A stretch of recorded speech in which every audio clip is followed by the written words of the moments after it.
Return of the Greeks from Troy. During the sacking of the city of Troy, the Greeks, in the hour of victory, committed many acts of desecration and cruelty, which called down upon them the wrath of the gods, for which reason their homeward journey was beset with manifold dangers and disasters, and many perished before they reached their native land. Nestor, Diomedes, Philoctetes, and Neoptolemus were among those who arrived safely in Greece after a prosperous voyage. The vessel which carried Menelaus and Helen was driven by violent tempests to the coasts of Egypt, and only after many years of weary wanderings and vicissitudes did they succeed in reaching their home at Sparta. Ajax the Lesser, having offended Pallas Athene by desecrating her temple on the night of the destruction of Troy, was shipwrecked off Cape Caphareus. He succeeded, however, in clinging to a rock, and his life might have been spared but for his impious boast that he needed not the help of the gods. No sooner had he uttered the sacrilegious words than Poseidon, enraged at his audacity, split with his trident the rock to which the hero was clinging, and the unfortunate Ajax was overwhelmed by the waves. Fate of Agamemnon. The homeward voyage of Agamemnon was tolerably uneventful and prosperous, but on his arrival at Mycenae, misfortune and ruin awaited him. His wife, Clytemnestra, in revenge for the sacrifice of her beloved daughter Iphigenia, had formed a secret alliance during his absence with Aegisthus, the son of Thyestes, and on the return of Agamemnon they both conspired to compass his destruction. Clytemnestra feigned the greatest joy on beholding her husband, and in spite of the urgent warnings of Cassandra, who was now a captive in his train, he received her protestations of affection with the most trusting confidence. In her well-assumed anxiety for the comfort of the weary traveller, she prepared a warm bath for his refreshment, and at a given signal from the treacherous queen, Aegisthus, who was concealed in an adjoining chamber, rushed upon the defenceless hero and slew him. During the massacre of the retainers of Agamemnon which followed, his daughter Electra, with great presence of mind, contrived to save her young brother Orestes. He fled for refuge to his uncle Strophius, king of Phocis, who educated him with his own son Pylades, and an ardent friendship sprung up between the youths, which from its constancy and disinterestedness has become proverbial. As Orestes grew up to manhood, his one great all-absorbing desire was to avenge the death of his father. Accompanied by his faithful friend Pylades, he repaired in disguise to Mycenae, where Aegisthus and Clytemnestra reigned conjointly over the kingdom of Argos. In order to disarm suspicion, he had taken the precaution to dispatch a messenger to Clytemnestra, purporting to be sent by King Strophius, to announce to her the untimely death of her son Orestes through an accident during a chariot race at Delphi. Arrived at Mycenae, he found his sister Electra so overwhelmed with grief at the news of her brother's death that to her he revealed his identity. When he heard from her lips how cruelly she had been treated by her mother, and how joyfully the news of his demise had been received, his long pent-up passion completely overpowered him, and rushing into the presence of the king and queen, he first pierced Clytemnestra to the heart, and afterwards her guilty partner. But the crime of murdering his own mother was not long unavenged by the gods. Hardly was the fatal act committed, when the Furies appeared and unceasingly pursued the unfortunate Orestes wherever he went.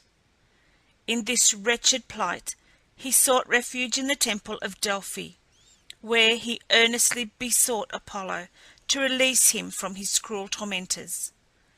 the god commanded him, in expiation of his crime, to repair to Taurica Chersonesus, and convey the statue of Artemis from thence to the kingdom of Ithaca, an expedition fraught with extreme peril.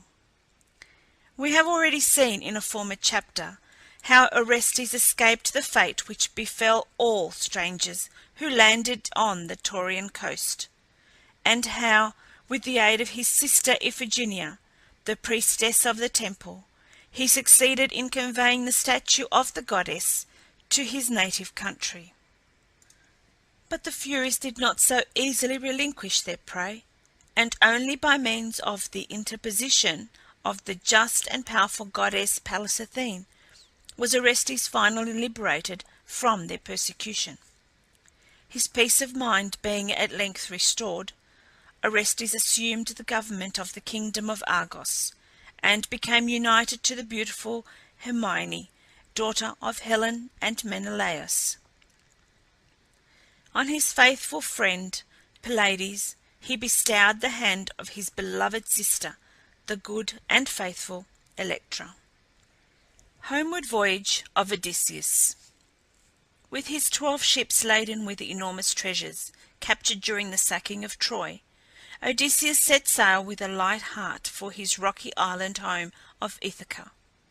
At length the happy hour had arrived which for 10 long years the hero had so anxiously awaited, and he little dreamt that 10 more must elapse before he would be permitted by the fates to clasp to his heart his beloved wife and child. During his homeward voyage his little fleet was driven by stress of weather to a land whose inhabitants subsisted entirely on a curious plant called the lotus, which was sweet as honey to the taste, but had the effect of causing utter oblivion of home and country, and of creating an irresistible longing to remain for ever in the land of the lotus-eaters. Odysseus and his companions were hospitably received by the inhabitants, who regaled them freely with their peculiar and very delicious food, after partaking of which, however, the comrades of the hero refused to leave the country, and it was only by sheer force that he at length succeeded in bringing them back to their ships. Polyphemus. Continuing their journey, they next arrived at the country of the Cyclops, a race of giants remarkable for having only one eye, which was placed in the centre of their foreheads. Here Odysseus, whose love of adventure overcame more prudent considerations, left his fleet safely anchored in the bay of a neighbouring island, and with 12 chosen companions set out to explore the country. Near the shore they found a vast cave, into which they boldly entered. In the interior they saw, to their surprise, huge piles of cheese and great pails of milk ranged round the walls. After partaking freely of these provisions, his companions endeavoured to persuade Odysseus to return to the ship, but the hero, being curious to make the acquaintance of the owner of this extraordinary abode, ordered them to remain and await his pleasure. Towards evening a fierce giant made his appearance, bearing an enormous load of wood upon his shoulders, and driving before him a large flock of sheep. This was Polyphemus, the son of Poseidon, the owner of the cave. After all his sheep had entered, the giant rolled before the entrance to the cave an enormous rock, which the combined strength of 100 men would have been powerless to move.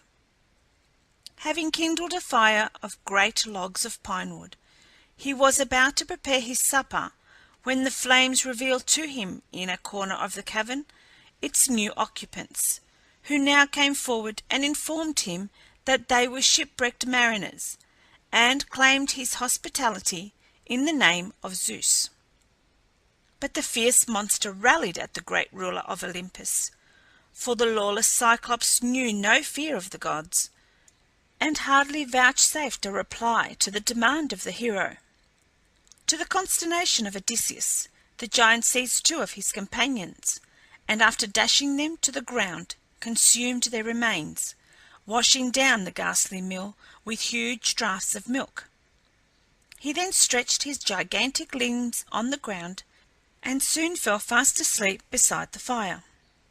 Thinking the opportunity a favourable one to rid himself and his companions of their terrible enemy, Odysseus drew his sword, and creeping stealthily forward, was about to slay the giant, when he suddenly remembered that the aperture of the cave was effectually closed by the immense rock, which rendered egress impossible.